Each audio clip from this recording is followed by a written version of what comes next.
بڈھی مائی نو پوچھو جنہوں یوسف دی قبر دا پتہ ہے 100 سال 200 سال عرصہ ہزار تو پتہ ہے، لیکن رب دی توحید پیچھے کدی نبی دی قبر تے دعا بھی منگن گئی کیوں؟ کوئی بے کے نہ آکھے کہ ہر ایک مائی یوسف دے کولوں کو حاجت پوری کروان جا رہی تھا۔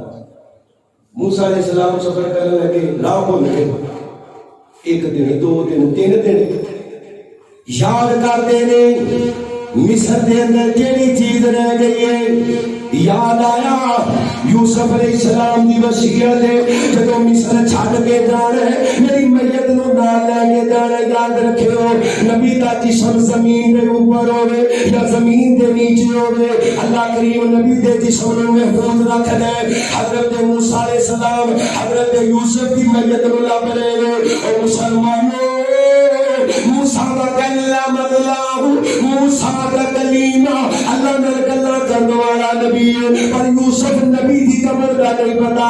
ایتھے ویکھو کوئی کھوٹا مرد تے دب دے میرے کتا مرد تے دب دے میرے کوئی چیز نہیں لبھی تے گھوڑا دب دیتا ہے اُتے سارے جا رہے نے۔ اللہ اکبر اللہ اللہ دے قرآن دیاں تالیاں نے میرے نبی دا کلمہ لکھیا تے اگاڑے والی سائڈ تے اللہ گونگا پیر کتا مر گیا تے مسلمانوں دی قبرستان اندر دفنا دیتا۔ اور مسلمانوں ادھر موسیٰ نبی نے یوسف نبی دی قبر دا نہیں پتا کرتے پتا چلیا اے موسیٰ ایک بڈھی مائی ہے بڑی ضعیف مائی ہے، اس کو علاوہ پورے مصر دے اندر کسی کو یوسف دی قبر دا نہیں پتا۔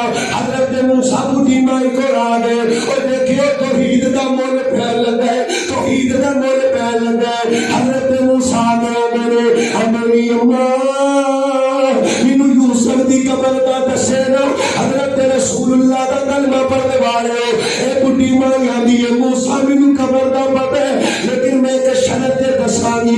حضرت موسیٰ فرماندے نے کی شرط ہے؟ آندی ہے موسیٰ اپنے رب کو دعا کر اللہ جنت دے اندر مینوں تیری بیوی بنا دے۔ حضرت موسیٰ کہندے نے میری اماں کے خودیاں گلاں کرنی ہے، میں اللہ دا برگزیدہ نبی ہاں، اللہ دا برگزیدہ پیغمبر ہاں، اللہ دا برگزیدہ رسول ہاں۔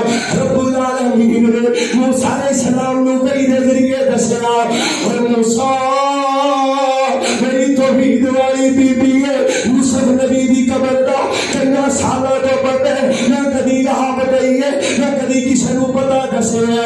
اس بی بی دا انعام یہی بن رہے ان دی توحید دی وجہ تو میں جنت دے اندر تیری بیوی بنا دیا۔ توحید والے اللہ